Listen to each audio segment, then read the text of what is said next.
Welcome to Life Talk, our monthly podcast covering all topics concerning the sanctity of life from conception to natural death. And I am your bishop, of course, Bishop John Dolan, your host, and I'm alongside Marina Salvador Velasquez from the Office of Respect Life Ministries. It's always great to see you, Marina. Great to see you, Bishop. And today we are welcomed by Father Alex Juguilon. I'll never get that. It's okay. Took my brothers a long time. That he's the major superior of the U.S. Crosiers, and Father Tom Enneking, who was the former major superior. And we are so privileged to have the two of them because they belong here in the Diocese of Phoenix and have a wonderful house here. And the director of Hispanic Ministries and liturgical music director of Crosier Village is yourself, yes, Father indeed. Tom, and you've been running quite a show there. I have to say, my very first time when I visited there, you had just opened the house, and I went there for a blessing of the altar, was it? I was just a brand new bishop here. It was the dedication of the new priory. It was the whole dedication of the priory, yeah. Right? Mm-hmm.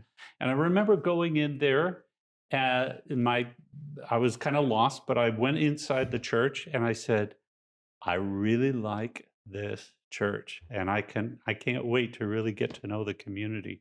So just the way in which the church was designed and developed, it just said an awful lot about who you are. So thank you. So tell us a little bit about who you are. What is your, if you say a charism, what is your particular charism? So we frame it as we touch suffering with hope. Mm-hmm. Right. So our official name is the Order of the Holy Cross, right. And that mission flows from the spirituality of the cross that we live, that as our mission is to go where people are suffering, right. And to assure them that in their suffering, God has not abandoned them and is not punishing them, but actually working to bring about new life, yeah. Just as God did with Jesus from Good Friday to Easter Sunday. That's the pattern, and we assure people that part of our testimony and presence is to assure them that that's the vision of God for their life, and so we walk with them in that. And this is exactly why your monastery, your home, is exactly where it is, isn't it? It's located in a perfect spot. Tell us where that is. Yeah, it's right Father on the corner of Southern Avenue and 7th Street, mm-hmm. In a traditionally underserved area. Largely Hispanic population, but we're very invested in the neighborhood. Our ministries there include and work with people who've been living in South Phoenix for quite some time. And so you've been there for how long now? We're coming up on 10 years. 10 years in that particular location? Yes. Mm-hmm. So we've been in Phoenix since the late 70s. But we moved in 2016. I see. Okay. To this particular location. Okay, very good. And to that particular location at the time. Okay, but so it took you a while just to kind of get everything up and running. Correct. So okay, very good. I understand now. Okay. I'm a little slow on the uptake, but I appreciate that. Marina, what would you? Well, you mentioned, Father, the Hispanic community, and obviously you're known for the work you've done through ministry and social justice. What are some of the ministries that you serve, and what do you do? So reaching out to the community, we provide immigration services, certainly in today's setting. That's very significant. We're partnering with an organization called Promise Arizona, mm-hmm. because they have expertise in the area of immigration that we don't, but we provide a space. And they have said to us, it's always their preferred place is to be at a church because it conveys a sense of trust, mm-hmm. and faith. Mm-hmm. And it's not just that service, but also knowing that somehow God is part of that process. We also are very committed to fostering the leadership in the Hispanic community. So a number of years ago, with the blessing of Bishop Olmsted, we established what's called the School of Holy Listening. Mm-hmm. And we are training Spanish-speaking lay people to serve as spiritual directors. so that spiritual direction can be available to the growing leadership within the Hispanic community in particular. And how many those ministers would you have at this time, the directors, spiritual directors? Well, we're in our 5th cohort, Okay. and we normally have had 15 graduates, so there would be 60 graduates so far after.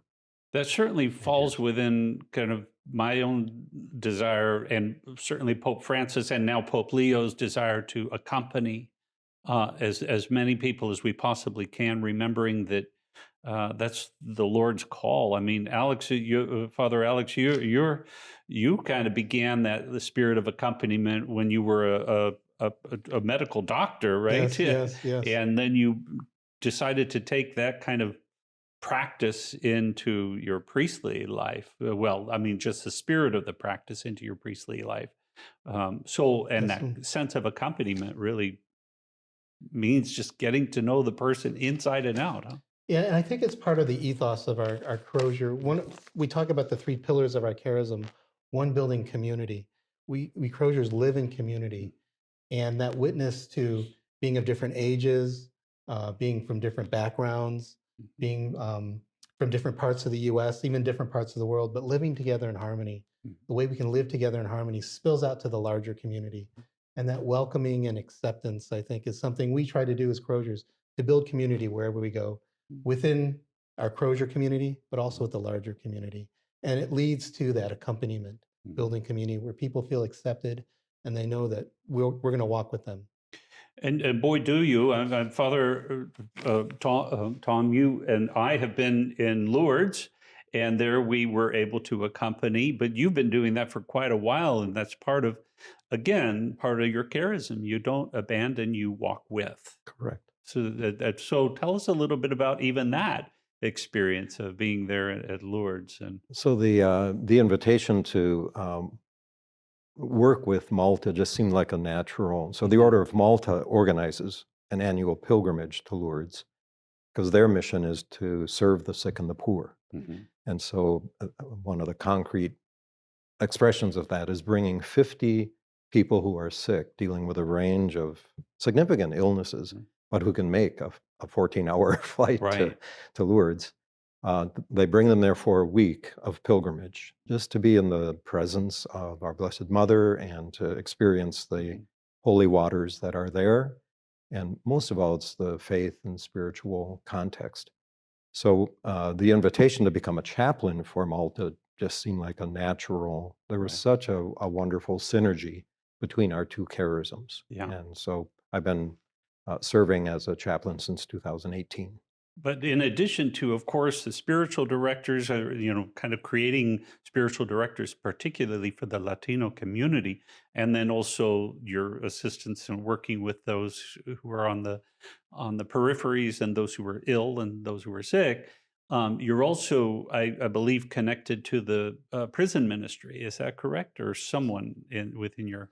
So a couple of us are chaplains for the Maricopa County jails. And that too is, just an invitation, an opening that happened. And there's always been this draw, to walk with people in that situation. So there are 5 facilities. Estrella is the one facility for women, but the other 5 are for men. I focus on the Spanish-speaking population. Father Jude focuses on the English-speaking. And it's just, the marvel of it is to see how the love of God transforms people in their suffering. And usually when you first meet them, there's great anxiety and confusion as, how did I end up here? And just walking with them and to see how things are shifting. Just by listening, it comes to mind how do you bring hope precisely, right?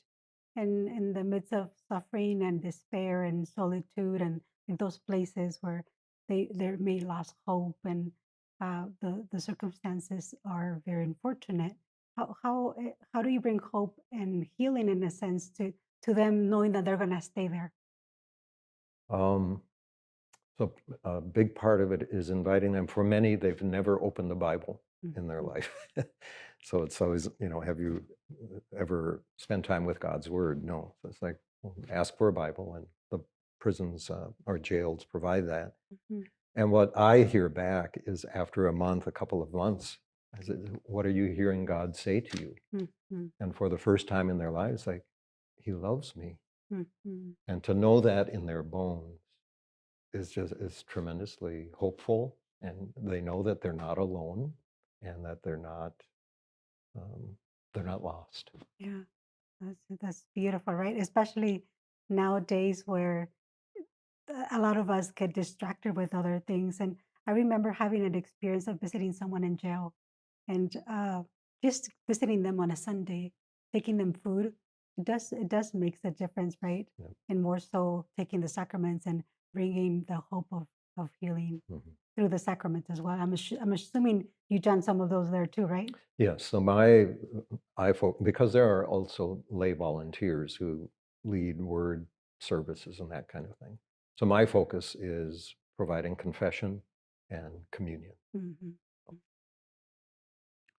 Father Alex, of course, you're busy running kind of holding fort for the entire community of priests and brothers. And Yes. uh, do you have, is there a religious sister counterpart to the Croziers? We don't, we're, Yeah, we're canons regulars, but we don't have yeah, canonesses. yeah, Not yet. right, yeah. So, so running the Crozier Village. Mhm. Well, you're not. Are you running the Crozier Village per se, or well, all of you work together? Yeah, we all But work together. yeah, I think responsible for mm, the men of the order in the yeah, U.S. right. So one site is Crosier Village. Our other priory is in Minnesota. Hmm. So taking care of that, the Hmm. larger organization, I think, is my main responsibility. Has it been kind of a learning curve for you? A pretty steep learning curve It for has. you? It's quite a large responsibility. I appreciate that Father Tom did it for 13 years. Yeah, I just completed my first year. yeah, and you're So survived. You're yes, still you're here to tell the yes, story. a few more gray hairs, I think. But it is humbling, and but it is also service. It's an honor. Mhm. It's an honor to serve in this way Yeah. in leadership. So tell me a little bit about the kind of the vocational call and how you were called to Phoenix, number one, and then do you see any signs of growth within your community, not just Sure. spiritual growth, but of course even physical growth? I mean, numbers of Sure. who raising their hand to say, "Yeah, I'd like to be a Crozier." Well, I think what drew me to the Crosiers was the life of community. Uh-huh. We follow the rule of Saint Augustine, and he's very much steeped in community. And the first time I visited the Crosiers, there was a lot of teasing and talking at the dinner table. And I really like the idea that guys live together. No matter where we minister in the world, whatever our ministry is, we live together and then we go serve at other places. So that's one thing that drew me. And I think in today's world too, a lot of young adults, young men in particular, what they're looking for is community. Hmm. Despite the technology that we have, people are still suffering from anxiety and isolation. Hmm. And I think that's something we as religious have something to offer to the church and the world, how to build community. When I was ordained a deacon in 2017 in Minnesota, Father Tom, my superior, moved me here to Phoenix. So that's when I came to Phoenix to do my diaconate year at St. Gregory's. Then a year later, I was ordained a priest in 2018 at St. Gregory's. So it was a wonderful parish for me to grow up in my ministry as an ordained minister of the church at St. Gregory's. And I served at the capacity until last summer, 2024. Oh, okay. So you were still hanging out at St. Greg's. Yes, Oh, yes, oh, that's yes, fantastic. yes. Oh, that's great. Well, I guess I didn't realize that the charism kind of followed the St. Augustine, but Mhm. wow, from your lips to Leo, That's right. Pope Leo's ears, as an Augustinian himself, he must be thrilled to know that the Croziers are close in person. Now Yes, you have an entity there in Rome too, right? The Croziers. Isn't yes. that on? Where is that? Where is it located? It's Via del Velabro, which is right by the Roman Forum. So it's our Mhm. general. We're a worldwide order. Our master general serves out of Rome, and that's where he Okay, is. Yes. right. Mm. Well, I have to get it there and see it. I'll have to come make a visit. You're Yes, always you're welcome. always welcome, absolutely. A new thing that we are trying to put together is a discernment house at Crosier Village. And we have some men that are interested. We have a regular group of men who meet every Wednesday with Father Daniel, one of our confreres, to discuss life and faith. And out of those discussions, we thought, wouldn't it be great to offer a discernment house where they can experience community life, get a glimpse of our charism by living with us, praying with us, sharing table fellowship with us. So we're looking to begin that in September. And I think that'll be a way to increase vocations. Well, we're all, I'm really 100% behind that. I believe in your community.